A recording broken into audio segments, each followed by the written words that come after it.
this, and neither did our girlfriend. So for the entire time we've been together for the past few months, they've been having completely unprotected intercourse without my knowledge, which was not part of our arrangement. I'm still his wife and she's just our girlfriend. I feel so betrayed by my husband to just go behind my back like that. They don't understand why I'm mad. They think I should be happy. I was aware that my husband has a breeding fetish, so do I, but this is much different than just role-playing situations and they don't seem to understand that. I don't know how else to express to them how disrespectful that was to me. We had a written agreement that birth control is to be used with our partners. We even discussed in that same written agreement that any pregnancies would not continue if it were to fail, but this was intentional and non-consensual. I don't know what to say to this. Employees of big companies. What's a secret you can share now that you don't work there? Wendy's chili meat is made from old leftover burgers. The rejected patties that are dry, old, or burnt get tossed in the chili because they can't be sold as a regular burger. I work at Shein. Most people don't know this, but if you become one of our product reviewers, we give you an $800 gift card to shop anything on our site. You can literally get an entire haul of clothing and accessories this way. Edit. You can apply at SheinProgram.com. There is very little difference between drugstore shampoos and high-end brands. All shampoos contain the same ingredients to clean your hair. Pricier brands just add filler ingredients to jack up the price, but they all do the same job. Worked at Dunkin' Donuts. All of the donuts, muffins, and bagels arrive frozen to the store. We basically just heat them up and serve. Storytime about my weird cellmate. So a little background information. I was 17 years old and a junior in high school. Yes, I was 17 and I was being charged as an adult. So I was in with a bunch of women. Well, one night after dinner, my cellmates and I are watching true crime shows. Because that's what you do when you're in jail. Watch true crime and CSI and all that shit. Anyway, so we're watching our shows and we see a new girl come in. She's got her blanket packed and we're all being warm and welcoming. And immediately, all of us could sense that something was off with this chick. Immediately, she starts going off about how she has a problem with the TV show we're watching. She did not like the fact that we were watching crime shows. She was like, oh my gosh, you guys really need to turn this off like right now. Low-key thought I was gonna see her on there or some shit. But yeah, she was just being super paranoid and we're sitting there like, girl, we have 10 channels. 7 of them are going to be true crime and 2 of them are the news. Oh, and the other channel was black and white movies and nobody wanted to watch that shit. So then I asked her if she unalived someone, life for part 2. Part 2 about my weird cellmate. So like I said, I asked her if she unalived someone before, because only somebody who unalived somebody would be triggered over us watching true crime, but she completely ignores me. So the first night, something happened with this girl. It was low-key, very weird. Me and my other cellmates were like, this girl's weird as hell. Why is she here? And then the next day was the icing on the cake. So it was cleaning day and we're all cleaning our stuff. And this girl just starts cleaning the weirdest things, like the inside of trash cans and shit that didn't need to be cleaned. And then it started getting creepy. Not weird, creepy. She put a paper towel over the drains because the voices were too loud. And then she would walk around the pod talking about death and carnage. And if you don't know what carnage means, it pretty much just means unaliving a lot of people. So this was super bad vibes, obviously. Now when you're in jail, of course people are going to ask what you're doing time for. And if you don't say, you're gonna come off as sketchy. So we're asking this girl, hey, what are you in for? And she would not give us a straight answer. Well, while she was at a visit, we went through her things, like part 3 about my weird cellmate. So like I said, we asked her what she was in for and she didn't answer, so we found that weird as heck. So then she went for a visit and we searched through her stuff and found her paperwork. We found out that she was in because she attempted to unalive her husband, in which he got a restraining order. So at this point, we're like, this is weird as hell and she needs to go. Like, she gotta go. So now the entire pod comes together and every single one of us wrote a letter pleading the staff to get this crazy you-know-what out of our pod. We all folded them up into little paper kites and we sent them to the guards. We were ringing the doorbell like crazy and we told them what happened and no questions asked, she was gone. Story time about my toxic ex-best friend. So a little background information. I had a very close guy friend who we're gonna call Max. Now, Max was 2 years older than me, but due to our families being super close, him and I became best friends. Growing up, I saw him as kind of an older brother. And then eventually as we grew up, I saw him as my best friend. Until I realized that he was actually a terrible person. And I missed all of the signs that he was not a real friend. Like 1, our first fight, I told him something that I didn't want anybody else knowing. And what do you know, right after I tell him, my family knows, his family knows, my crush knows, all of our friends know. After this, I probably should have distanced myself, but he apologized and we became friends again. That was sign number 1. Sign number 2, his huge change in attitude. 1 second, he would be extremely rude to me, and then he would be this really sweet and caring guy, and his apologies were the best. so it was really hard not to forgive him. He was like a master manipulator. Number 3, we only talked whenever it was convenient for him. Like seriously, we would never talk unless he needed something, like for part 2. Part 2 about my toxic ex-best friend. I think we left off on sign number 3, which was the only time that we would talk was when it was convenient for him. He would never reach out, which left me being the one who was constantly trying to preserve our friendship or whatever was left of it. Like all of our messages were literally me, and it made me seem really needy and like I was putting in way too much effort because he would literally answer with the most simple messages. Like, yeah, okay. Sure. And he would only talk to me whenever he wasn't with his friends. Sign number 4. It felt like he was embarrassed of me. Now, I know that I was 2 years younger than him, but we were still friends, and I really don't think that's that much of a difference. Like, he would never want to be seen with me. The last sign, he would literally always talk about me behind my back. And I thought this was just rumors at first, until finally several people told me that it was not a rumor. He would say things like, oh, she's ugly, she's so immature, she's annoying and childish, she's so annoying. And then I finally decided to cut him off. Because if the bad outweighed the good, was it really worth keeping that person in my life? My husband got our girlfriend pregnant without discussing it with me.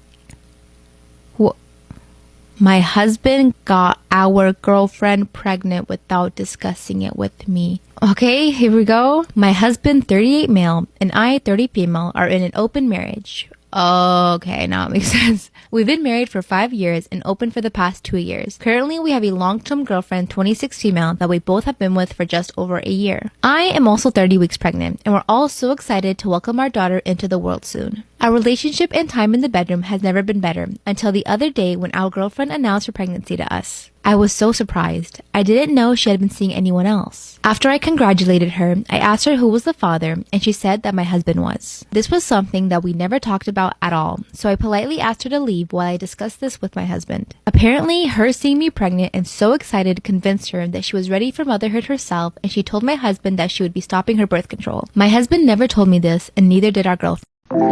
I ordered from Temu, and to be honest, it was kind of a nightmare. You see this question mark on the bag? Yeah, that's because somehow Temu messed up my address, and I have been waiting for this order for at least a month and a half. After phone calls back and forth with FedEx and getting the address changed, they sent it to a local pickup area, which I then went to only to be told that it wasn't there. I was confused, to say the least, as I was alerted that my package had indeed arrived at the pickup location. But the clerk was adamant that they did not have my package. So I went all the way back home and called FedEx, then escalated the issue and told me they would be having a representative get back to me ASAP.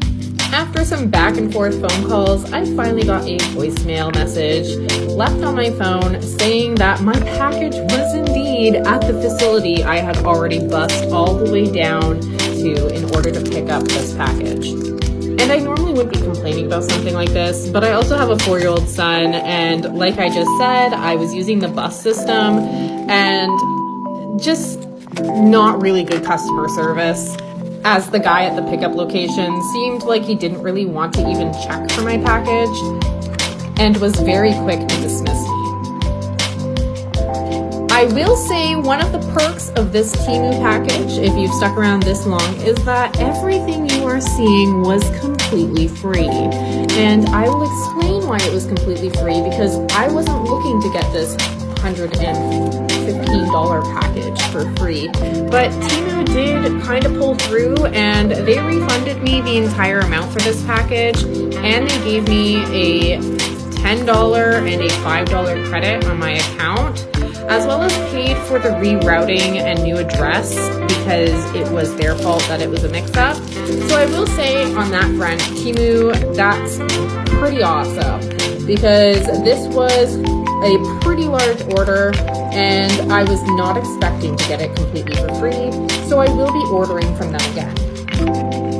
I do hope in the future there isn't as much back and forth and as many mix-ups with this type of delivery, because I can't be doing this every time.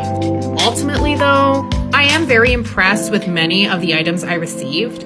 I am a nail technician by trade, so I was basically just looking for some nail art and craft supplies for my craft desk. And overall, I am extremely happy with everything I got. I actually have more than what's in this video, so please check out part 2 if you want to see everything. Hello lovelies, and welcome back to part 2 of my Temu haul. If you have not seen part 1, I definitely recommend going and checking that video out because it does touch base on how crazy it was for me to even receive this order, all of the things I had to go through to get this order because it was a doozy. But now we are at the point of me finally unboxing everything and looking at all of the goodies I got. Ultimately, I will say Temu definitely came through.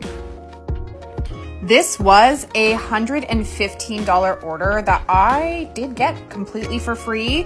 I was not looking to get it for free, but I think at this point I deserve it because at one point I did not think I was even going to receive this package.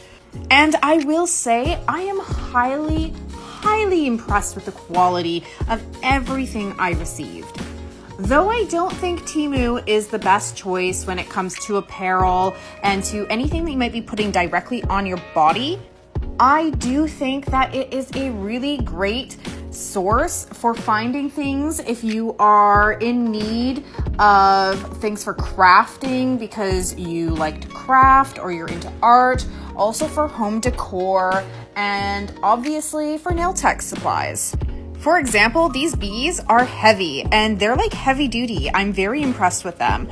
I don't think there was anything that I got in my order that really disappointed me at all. I will definitely be purchasing from Temu again as I really enjoy everything that I've gotten. And to be honest, I may or may not have like $600 of things in my cart just waiting for me to basically go through it and make decisions as to what I should really be getting and what I shouldn't.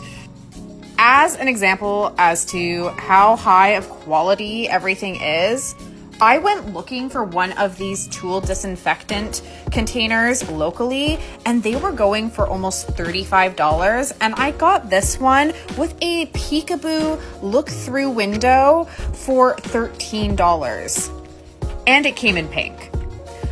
Overall, I am highly impressed with Temu. I think everything that they are doing over there is fantastic, especially if you're a nail technician or you are an artist. You should be purchasing your supplies from them and giving them a look because I didn't realize that Temu was even a thing until a few months ago, and though it was a bit of a process to get this package here, I am so happy with everything I ordered. Like, just look at this little sticker book. Isn't that so cute? I'm going to put my own little logo on there.